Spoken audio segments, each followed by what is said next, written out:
I said, okay, God, if you're real, show me. The reason I believed Christianity was true was I didn't want it to be. And then I had to consider the terrifying possibility that I was supposed to be Christian.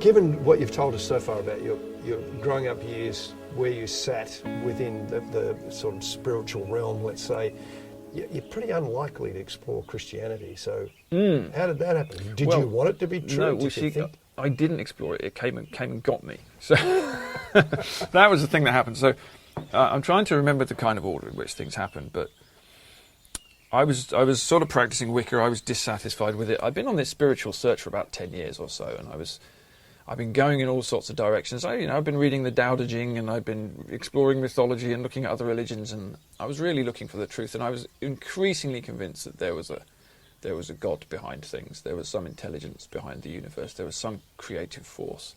There was some order to things. But I didn't know what it was. And I'd looked in Buddhism, and I'd looked in Wicca, and I hadn't found it. And I got to the point where I remember I was in the garden. I was here, but I was just over there, about 5 yards from where we were sitting, and it was one evening, and I was feeling quite desperate, and I actually got on my knees on the ground just over there, and I said, it was like an attempt at a prayer. I said, okay, God, if you're real, show me. Right, just show me who you are. Show me what to do, because I think there's a God, but I don't know what to do. So it was kind of like a challenge. I threw down the gauntlet, which was a bad idea, because it turns out that when you pray, sometimes you get answered. So I thought, I'm just going to do this because I've got nothing to lose. So I just did that. I said, if you're real, show me what to do. Show me who you are. Show me what I'm supposed to do about this. And then it wasn't long afterwards that I had this dream with Jesus in it. Okay? I had this dream, and I saw him there, and he was just standing in front of me, and he was sort of offering me something. And I woke up with this dream in my head, and it was so vivid that I wrote it down and drew a picture of it. And I thought, I thought that was a bit of an interesting dream, but I didn't immediately connect it to the prayer, probably. But then I just then Christian things kept happening to me, right? I was running a writing class at the time, and I was running a manuscript service. Writers could come to me with their manuscripts, and I would edit them, and suddenly all these Christians started popping up who were writing autobiographies, or vicars wanted me to look at their sermons or something like that. And I thought, there's a lot of Christians turning up here. And then I was discovering that friends I'd known for years were actually quietly Christian, and I hadn't known it. And a lot of people were talking about Christianity, and I think I had a couple more dreams as well. Very strange thing happened as well. I went out for dinner with my wife. It was our wedding anniversary. We went out for dinner, and we were just in a restaurant, and we were just chatting. And then suddenly, out of nowhere, she said to me, "You're going to become a Christian." And now she's not a Christian, and she doesn't know where that came from either, but she has this slightly prophetic gift, my wife. Sometimes she can see things I can't see. It's a woman thing. They're much smarter than us. They often can see, I find, things that the blokes are too busy talking to pay attention to. So she said, "You're going to become a Christian." I said, "What are you talking about? Where did that come from?" She said, "I don't know. I just know it's going to happen." So all of this strange stuff was happening. And I started to realise that this might be connected to me asking what the truth was. And I thought, oh, blimey, I don't want to be a Christian. I mean, I know I asked you the truth, but I don't want that truth, thanks. I want to be a Christian. But that kept happening. And then what happened was I started to feel like I was really being discouraged from going and doing any more of this Wicca stuff I was doing. And we were in the house of the woman who ran this group. I was in this coven, and we were sitting down, and we were about to go into this little temple and do a ritual, and I had a really strong sense that I shouldn't go and do it. And suddenly I felt really sick, and I had to sit down, and I went pale, and everyone was fussing around me saying, "Are you okay? Are you okay?" And I just thought, I can't go in and do that. It was like someone had grabbed me by the scruff of the neck and said, "Get out of there." So I did. I stopped doing that. And then it just kind of kept happening. And then I had to consider the terrifying possibility that I was supposed to be Christian, and that was how it started. So it wasn't. Here's the thing: the reason I believed Christianity was true was I didn't want it to be. So I went looking for Buddhism because I thought it would suit me. I went looking for Wicca because I thought it would suit me. I went looking for things I was interested in. But Christianity, or specifically Christ, came to me without me looking for them. And if you'd sat me down and tried to evangelize me, I'd have run off, because I don't want to be evangelized by a Christian, thank you very much. I didn't go looking there, which is why I thought it was true. I said, okay, well, I asked God what the truth is, and this is what's happening. So maybe that's the truth. So, do you remember the point where you actually said, I think this is true? Was that just something that happened over time? Well, it was something that was building up, because I started doing things obviously like reading the Gospels, and then I hadn't really done that properly for a long time. I'd never done it as someone who thought it might be true. So I read them, and they were kind of surprising. They weren't what I expected. And I read other books about Christianity, and I was listening to podcasts and talking to people and chatting with people and all this, and I thought, well, yeah, maybe, I suppose there's a possibility this is actually real. When you look into Christianity, when you start to read the Gospels, when you look at the people who actually practice it properly, you look at the history of the church, you quite quickly realise that a lot of the myths you believe about Christianity are actually not true. There are a lot of stuff we've been told, especially since the Enlightenment, by people who don't like Christianity, who are caricaturing it. And it's easy to caricature it, just like it is anything else. But you grow up with a caricature of what the Christian faith is. And when you actually look into it, it's a different thing.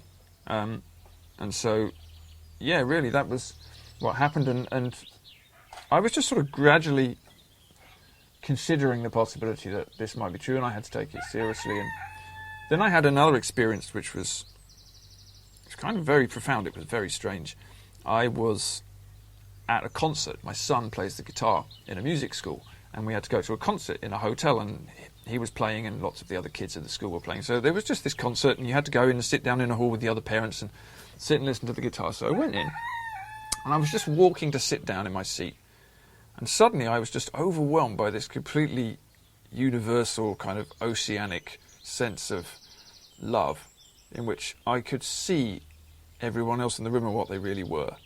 And I had this deep love for them, which is not natural for me. I'm not somebody who goes around with a deep love for strangers. I mean, and I just did. And I could feel everything was connected to everything else. And I could feel this huge thing overwhelming me. And I had to run out of the room and sit down in the hall. And I knew it was Christ, or it was the Holy Spirit or something. I didn't know exactly what it was, but I knew that was what was happening. And it was like a final affirmation. It's like, this is what the world really is. Okay, this is what it actually looks like to me. So there it is for you. And it was like I had a little touch of something enormous that actually, if I'd had any more of it, I probably would have died, because it was so huge. Wow. So I wanted it to stop, but then I wanted it to never stop. Yeah.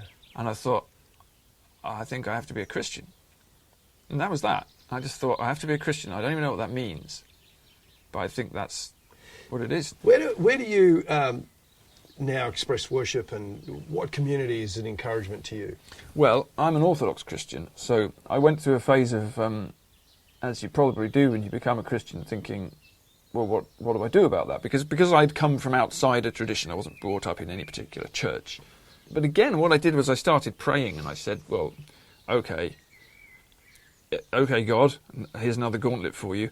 If you want me to be in a church, send me to the right church. And I specifically said, can you find me a priest? Actually, I want to meet a priest. I want to meet someone who's going to bring me into the correct church. For a while, I thought I could be a Christian on my own in my room, but I very quickly realised it doesn't really work like that. I was going to have to go out and meet people. So I was looking around. I was going to Catholic churches and sitting in there and wondering if a priest would come and talk to me. And I went through a phase of, I would stop the car whenever I drove past a church and feel a great pull to have to just go in and sit there and attempt to pray and just see what happened. Maybe someone would turn up, but they never did. And I was looking into the Orthodox Church too, because I was quite intrigued by that. But I didn't know much about it, and it was very foreign. The Orthodox in the West are all from Eastern countries. They might be from Greece or Romania or Russia, and I don't have any connection to those places. So I thought, well, I'm quite interested in the Orthodox Church, because it seems like it's maintained the tradition for a long time in a way that a lot of Western churches haven't, but I can't just walk in. But then what happened is that an Orthodox monastery opened in Ireland, the first one, the only one so far. Very small place, and it's only about 45 minutes from here. It's opened by a couple of Romanian nuns. And I plucked up the courage to write to them and say, would you mind if I came along? And they said, yes, of course, come along. So I went to a liturgy there. And it was the most powerful Christian experience I've had, an Orthodox liturgy. Incredibly powerful thing, even though a lot of it was in Romanian. I didn't understand the language, but the experience of that ceremony, which is so old and so deep, was very overwhelming. And I thought, I didn't know Christianity could be like this. I thought it was just getting a sermon and then going home, but this is quite something. And there was a priest there, and I thought, well, maybe I'll have a chat with him. And the nun who runs the monastery, she went to him and she said, Father, there's an English guy here who'd like to talk to you about Orthodoxy. Could you come and see him? And he said, yeah, well, if he's keen, he'll wait. So he took his time, which I liked. That was one of the things that made me think, okay, this is quite serious. He took his time, and then he came and chatted to me, and he said, yeah, this is great. Just keep coming along. Don't rush. Take it easy. It's a serious decision. Keep coming to the liturgy. Here's some prayers you can do. And I really liked him, and I thought, this is good. He's not trying to convert me immediately. He's saying, take your time, keep coming. So I did. I kept coming, and then eventually ended up baptised in the River Shannon in January, which was extremely cold, by that priest that I'd met, and that was 3 years ago. Tell me about your baptism. Well, my priest he's a very active man. He's great, and he said, look, I think we need to baptise you properly in the river. He said, if you ever go to Mount Athos, which is the Orthodox monastic republic, he said, there's some very serious Russians there. If you haven't been baptised in the river, they won't let you in. You can't just put water on your head.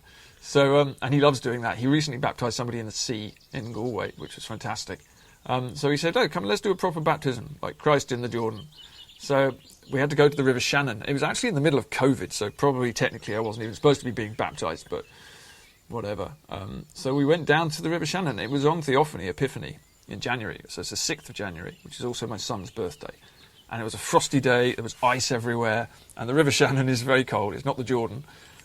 So we went to the monastery. The monastery was right next to the river, and we had the baptism in the river, and my priest was just about able to say the words. He was trying to keep his breath because he was halfway up to the waist in icy water as well, and I went under the water 3 times and then went back to the monastery, and I had the chrismation and the whole ceremony, and then the liturgy, and then I took communion for the first time, and it's all a bit of a blur in some ways now, because it's a bit like getting married or something, it's such a life event, but very powerful, and I really did start to see the world differently afterwards.